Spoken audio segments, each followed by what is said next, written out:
Sir తమిళనాట మరొక్కసారి భగభగమండే పరిస్థితి.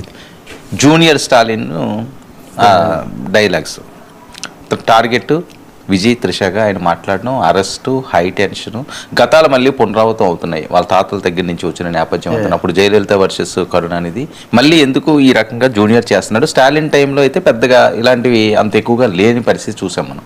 సో మళ్ళీ కిందకు వచ్చేసరికి రెండో తరం వచ్చేసరికల్లా ఈ రకంగా ఉదయనిధి స్టాలిన్ జూనియర్ స్టాలిన్ అంటే కానీ ఇప్పుడు ఆయనే ప్రతిపక్ష నాయకుడు, తండ్రి ఓడిపోయినందువల్ల ప్రతిపక్ష నాయకుడుగా ఉన్నారు, ఉప ముఖ్యమంత్రి కూడా. చాలా అర్థం లేని వ్యాఖ్యలు, అసభ్యమైన వ్యాఖ్యలు చేశాడు. ఎవరు కూడా హర్షించరు, అసలు అటువంటివి చేస్తారని కూడా ఎవరు ఊహించరు. అందులో ఒక నటీమణిని త్రిషను ఉద్దేశించి ఎన్నికల ప్రచారం ముందు నుంచి ఇంకేమీ సమస్య లేనట్టు త్రిష అని ఆమె చుట్టూ తిరిగారు, చాలా చాలా స్టోరీలు చేశారు, ఆమె ఎక్కడ ప్రార్థనలు చేశారు లేకపోతే ఏమయ్యారు, ఇవన్నీ ఇంకా శుభాశుభాలతో నిమిత్తం లేకుండా. ముఖ్యమంత్రి అయినప్పుడు కూడా ప్రమాణ స్వీకారం నాడు చాలామంది కెమెరాలు విజయ్ని ఎంతసేపు చూపించారో ఆ ముందు వరుసలో కూర్చున్న త్రిష మీద కూడా అంతేసేపు. అంటే తమిళనాడు రాజకీయాల్లో మీరు అన్నట్టుగా ఇది ఒక దుస్సాంప్రదాయం, చెడు సాంప్రదాయం.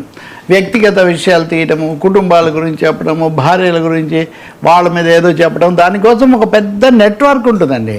ఎప్పుడు కథలు, బూతు కథలు, అసభ్యమైన కథలు, తిట్లు ఇవే సాగుతుంటాయి. సో ఈయన కావేరీ జలాల గురించి మాట్లాడాలి. కావేరీ జలాల గురించి మాట్లాడటం కోసం ఆ ర్యాలీ డిఎంకే పెట్టింది. ఆ ర్యాలీలో హఠాత్తుగా కావేరీ నీళ్ళు వస్తాయి లేదో ఈయన మటుగా అక్కడికి పోవాల్సిందే అని చాలా బూతులాగా అసభ్యంగా మాట్లాడేశాడు. అందరు షాక్ అయిపోయారు. ఇంకా అంటే మంత్రిగాను అంత పెద్ద కుటుంబం ఇవన్నీ ఇలా మాట్లాడడం ఏంటి అని. దాంతో మళ్ళీ వెంటనే దాన్ని అలా కాదు ఇలా కాదని కప్పిపుచ్చే ప్రయత్నం చేశారు.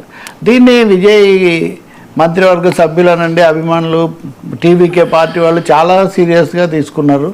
అప్పుడే ఒక మంత్రి అర్జున్ అనే ఆయన మంత్రివర్గ సభ్యుడు చాలా తీవ్రంగా దీన్ని మేము వదిలిపెట్టబోవట్లేదు, ఇది ఒక దురలవాటుగా మారిపోయింది, ఇష్టానుసారం చేయటం, స్త్రీలను గురించి ఇలా మాట్లాడడానికి మీకు అసలు సంస్కారం లేదా, సిగ్గు లేదా అని ఆయన చాలా తీవ్ర స్థాయిలో విరుచుకుపడ్డారు. అందులో ఆమె రాజకీయాల్లో ప్రత్యక్షంగా లేదు. ఈ కథలు, కాకరకాయలు లేకపోతే గ్యాసిప్స్ వీటి చుట్టూ తిరగడం తప్పితే రాజకీయాల్లో లేని వ్యక్తి గురించి, అందులో మహిళ గురించి, పోనీ మామూలు మనిషి అంటే చాలా పాపులర్ యాక్ట్రెస్ అన్ని దక్షిణాది భాషలన్నింటిలో, అటువంటి ఆమె మీద ఈ నిరంతరం చేయటము, అది కూడా కావేరీ జలాల లాంటి ఒక సున్నితమైన అదే ఒక భావోద్వేగమైన సమస్య, దాంట్లో ఇది ముడిపెట్టడం, దీంతో చాలా తీవ్రమైన నిరసన వచ్చింది. తెల్లవారుజామున వెళ్ళి స్టాలిన్ను అరెస్ట్ చేశారు.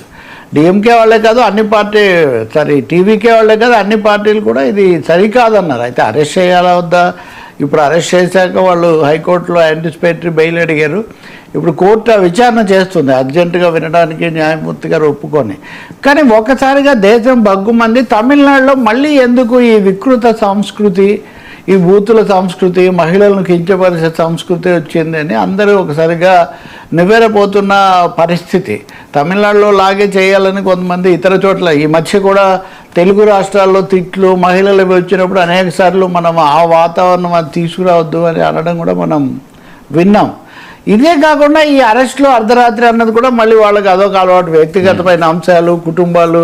మీరు చూస్తారు కదా తమిళం నుంచి తెలుగులోకి డబ్ చేసిన సినిమాలన్నీ ఈ ఘర్షణ లాంటివి, అంటే పాత ఘర్షణ దగ్గర నుంచి చాలా సినిమాల్లో 2-3 కుటుంబాలు ఉండటము, అన్నదమ్ముల మధ్య ఘర్షణ చూపిస్తుంటారు. వాళ్ళకి అదొక అలవాటు.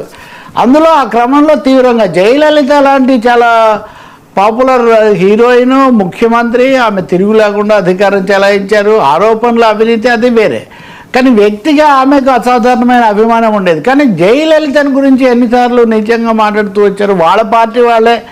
ఉదాహరణకు ఎంజీఆర్ మరణం ఆ సమయంలో ఇవన్నీ కూడా మనం చూసాం. చాలా దురదృష్టకరమైనగా చాలా అసహ్యకరమైనటువంటి, అసభ్యమైనటువంటి అంశాలు ఇవి. వీటిని మహిళా సంఘాలు అందరూ కూడా వీటిని ఖండించారు. రాజకీయ పార్టీలు కూడా, రాజకీయ నాయకులు రాజకీయంగా ఎంత తీవ్రమైన అంశాలైనా మాట్లాడవచ్చు. వ్యక్తిగత విషయాలు లేకపోతే కుటుంబ విషయాలు లేకపోతే గ్యాసిప్స్, ఈ బయట ఉండేటటువంటి చెత్త కబుర్లు ఇవన్నీ తీసుకొని వచ్చి మాట్లాడడం మటుకు చాలా తప్పు. ఇప్పుడు ఏమైంది ఆశ్చర్యకరంగా, ఉదయనిధి స్టాలిన్ వాళ్ళ తాత కరుణానిధిని కూడా జయలలిత ఇలాగే అరెస్ట్ చేశారు. ఇప్పటికీ ఆ వీడియోలు తిరుగుతుంటే స్టాలిన్ కూడా కరుణానిధి కూడా చాలా, ఆయన పేరే కళా ఇది కదా, కళానిధి వాళ్ళ మనవాడు అనుకో. ఈయనకు కూడా ఒకటి ఉండేది కళాయిమామ అనేది, ఇటువంటి కళాయిమామని మహిళలకు ఇస్తారు. ఆయనకు కూడా ఉండేది కళాయింగర్ కరుణానిధి.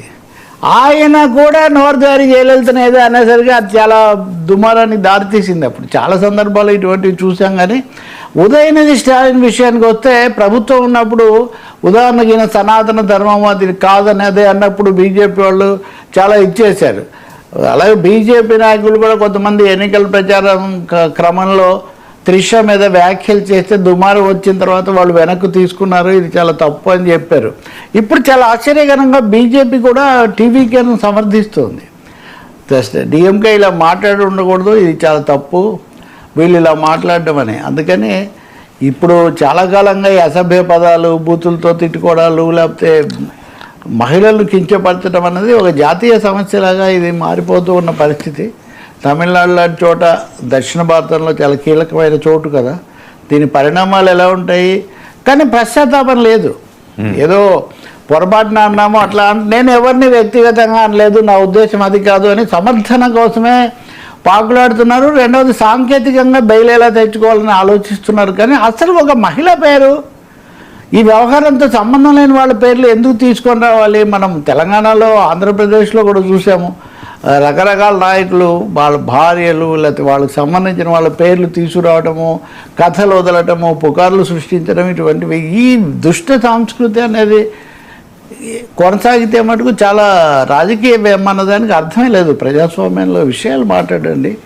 ఒకటి, డిఎంకే చాలా రోజులుగా కొంచెం వాళ్ళు ఊహించిన విధంగా వాళ్ళు షాకింగ్గా ఓడిపోయి టీవీకే రావటము, ఈయనకు మెజార్టీ లేకపోయినా ఇతరుల మద్దతుతో ప్రభుత్వం ఏర్పాటు చేసి స్థిరపడటం అన్నది డిఎంకే జీర్ణించుకోలేని విషయంగా ఉంది. మొదట్లో వాళ్ళు అన్నారు, ఏది మేము 6 నెలల పాటు ఏమీ డిస్టర్బ్ చేయమని. కానీ 6 నెలలు కాదు, 6 వారాలు కూడా కాకుండానే వాళ్ళు ఏదో ఒక అభ్యంతరాలు, చిక్కులు పెట్టడం అనేది వాళ్ళు మొదలు పెట్టారు. దీనికోసం ఇప్పుడు రేపు నియోజకవర్గాల పునర్విభజన ఇది బిల్లుకు కూడా వాళ్ళు మద్దతు ఇస్తున్నారు. ఇప్పుడు కాంగ్రెస్ మీద వాళ్ళు దాడి పెంచుతున్నారు, టీవీకేను టార్గెట్ చేస్తున్నారు. బీజేపీకి కూడా ఆ విషయంలో రాజకీయంగా ఓకే, కానీ ఈ విషయంలో మటుకు వాళ్ళు బలపరచట్లేదు. ఉదయనిధి స్టాలిన్ ప్రత్యేకం కదా, ఈయన గతంలో ఈ మత రాజకీయాలు వీటి మీద మాట్లాడింది. అందుకని స్టాలిన్ మాజీ ముఖ్యమంత్రి, ఆయన హుందాగా దీన్ని ఖండించటము, ఇటువంటివి లేదని చెప్పడం చాలా మంచిది. ఏదో ఒక విధంగా పార్టీలు నోరుజారి నాయకులను లేదా బూతులు మాట్లాడిన వాళ్ళను సమర్థించడం మొదలు పెడితే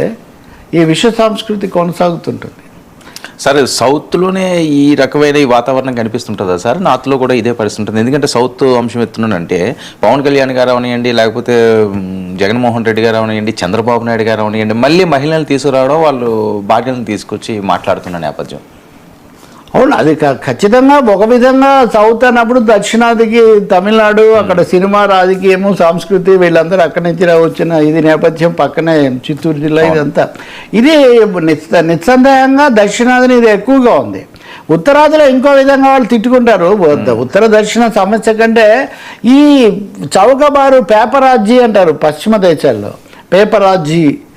పేపరాజీ అనేది పాపరాజీ అని కూడా అంటుంటారు. ఇప్పుడు డయానా ఉంది కదా, ప్రిన్సెస్ డయానా చనిపోయారు. ఈ పేపరాజీ వాళ్ళు కెమెరాలతో ఎట్లయినా బంధించాలి ఫోటోల్లో అని ప్రయత్నిస్తుంటే పారిపోతూ ఆ అండర్ బ్రిడ్జి కింద చనిపోయారు. ఆ సమయంలో చాలా విషయాలు వచ్చాయి. ఏమన్నాడంటే, మీరు జీవితం అంతా కష్టపడి మీ సంపాదకులు సంపాదించేదానికంటే నేను డయానా కాను ఒక ఫోటో ఒక యాంగిల్లో తీస్తే నేను ఎక్కువ సంపాదించేస్తానన్న పద్ధతిలో మాట్లాడారు. అప్పుడు బ్రిటిష్ ఎడిటర్ సంఘం కూడా క్షమాపణలు చెప్పింది, ఇలాంటివి చేసాం మేము, ఈ స్టోరీలు ఇవన్నీ గ్యాసిప్స్ పెట్టి అని. ఆ పరిస్థితి తమిళనాడులో చాలా ఎక్కువ. తమిళనాడులో ఇప్పుడు కాదు, ఈ మీడియా ఇవన్నీ లేకముందు కూడా ఈ టేబులాయిడ్లు, చిన్న చిన్న పత్రికలు ఎంతెంత ఊహించలేని కథలన్నీ వదులుతారు. పత్రికల్లో వస్తున్నాయంటే బయటపెట్టేది ఎవరు? రాజకీయ నాయకులే వాటికి విలువనిచ్చేసి, ఇప్పుడు ఎందుకు జయలలితకు జానకి మధ్యలో నడిచింది అనుకోండి, ఎన్ని కథలు వ్యాప్తిలో పెడతారంటే అదొక దుష్ట సంస్కృతి. మీరు అన్నట్టుగా చంద్రబాబు నాయుడు గారి సతీమణి అన్నప్పుడు కానీ, ఇంకొన్నిసార్లు వీళ్ళు భారతీరెడ్డిని తీసుకొచ్చినప్పుడు కానీ, షర్మిల మీద పెట్టినప్పుడు కానీ, లేకపోతే ఇంకో చోట ఇంకొకరు కానీ, ఇవన్నీ చాలా పవన్ కళ్యాణ్ మరీ ముఖ్యంగా. ఆయన కూడా నటుడు, నేపథ్యము, ఆయన వ్యక్తిగత జీవితంలో ఆయనకున్న అంశాలు ఆయన అప్పుడు అన్నాడు కూడా ఒక మాట, ఆ సమస్య ఉన్నవాడికి తెలుస్తుంది. మీరందరూ ఎందుకు నోరు పారేసుకుంటారు, నేనేం కోరుకోలేదని ఈ పద్ధతిలో.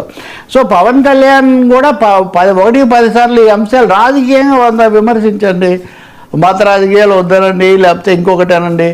అంతేగాని వ్యక్తిగత జీవితాలు తీసుకొని వచ్చి వాటి ద్వారా ఏదో దెబ్బతీయాలనుకోవటం అది ఏమాత్రం మంచిది కదా. అప్పుడు కూడా జగన్ మొదట్లో అన్నప్పుడు నేను చాలా గట్టిగా ఖండించేవాడిని. విజయనగరంలో మాట్లాడారు ఆయన 2019లో మొదటే ఉంటుంది నా వీడియో. తర్వాత మళ్ళీ వీళ్ళు శాసనసభలో చేసింది, మళ్ళీ వాళ్ళు చేస్తుంది. ఎందుకండి వాళ్ళు, నేను ఎప్పుడు చెప్తుంటే ఒక సామెత, మా ఊళ్ళో అందరూ పెద్ద మనుషులే కానీ తగాదా వచ్చిందే మటుకు పిల్లలు రావాల్సిందే, పిల్లలు తల్లులు రావాల్సిందే అని. ఇది చాలా అనాగరికమైన పాతకాలపు అవశేషంగా వచ్చిన ఒక దుష్ట సంస్కృతి. దీనికి స్వస్తి పలకాల్సిన అవసరం ఉంది. ఇటు అరెస్టులు అయితే ఇంకా వెంటనే అరెస్టులు చేయడం న్యాయమా, ఎంత వాళ్ళని చేశారా వీళ్ళని చేశారా అంటారు. అది ఎలాగో పరిష్కారం కాదు. ఇప్పుడు కోర్టు బెయిల్ ఇస్తే ఆయనకు బెయిల్ వస్తుంది, లేకపోతే ఇంకొకటి. కానీ ఈ ధోరణే అసలు ముందు మంచిది కాదు. దీనివల్ల ఎవరు గెలిచింది కూడా లేదు. ఇందిరాగాంధీ గారి మీద కూడా అటువంటి చాలా చేస్తారు. ఆ విషయానికి వస్తే మన సోదరులు ఇప్పుడు పరిపాలిస్తున్న వాళ్ళు ఆ విషయంలో చాలా సిద్ధహస్తులు. ఏవేవో కథలు చెప్తుంటారు, అవన్నీ ఎక్కడ జరిగాయి ఎప్పుడు ఎవరికి తెలియదు.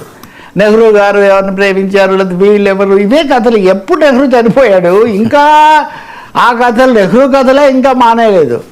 ఇప్పుడు విజయ్ని ఎలా వదిలేస్తారు? విజయ్ పాపులర్ స్టార్, ఆయన ముఖ్యమంత్రి అయ్యాక కూడా ఆయన సినిమా విడుదలై 200 కోట్లకు పైన దాదాపు తమిళంలో ఇటీవల కాలంలో రికార్డు.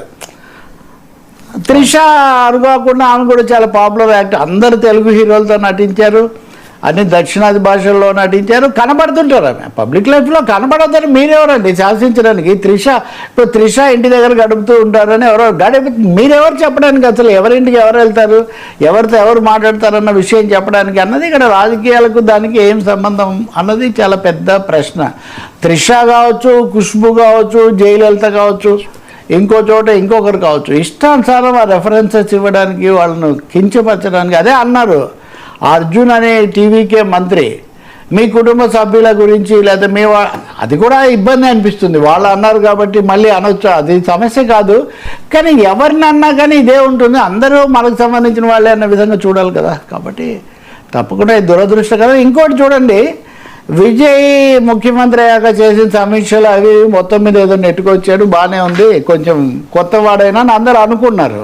వివాదాలు కొంచెం తక్కువగా, అలాగే అవినీతిని తట్టుకోను, లేకపోతే ఎవరినైనా వెంటనే తీసేస్తాను ఇట్లాంటివి చెప్పడం. 1-2 ఆయన సన్నిహితులకు పదవులు ఇస్తే అందరూ విమర్శిస్తే వాళ్ళని పక్కన పెట్టాడు. ఇవి విధానపరమైన అంశాలు. ఇప్పుడు ఆయన కావేరీ జలాల మీద చర్చకి వెళ్తారంటే దాని మీద కూడా వీళ్ళు దుమారాలు లేవనెత్తారు. ఇప్పుడు నిజమైన సమస్య కావేరీ మీద ఇవి తాకట్టు పెడుతున్నాడు, అఖిలపక్షానికి వెళ్ళకూడదు, ఇటువంటివన్నీ మాట్లాడారు. కాబట్టి ఇక్కడ డిఎంకే మళ్ళీ పునరుద్ధరణ కోసం చేస్తున్న ప్రయత్నంలో కృత్రిమంగా ఉద్రేకాలు పెంచే ఒక ప్రయత్నం కూడా ఈ మాటల్లో ఉండొచ్చు. ఈ మటుకు చాలా తప్పు సార్.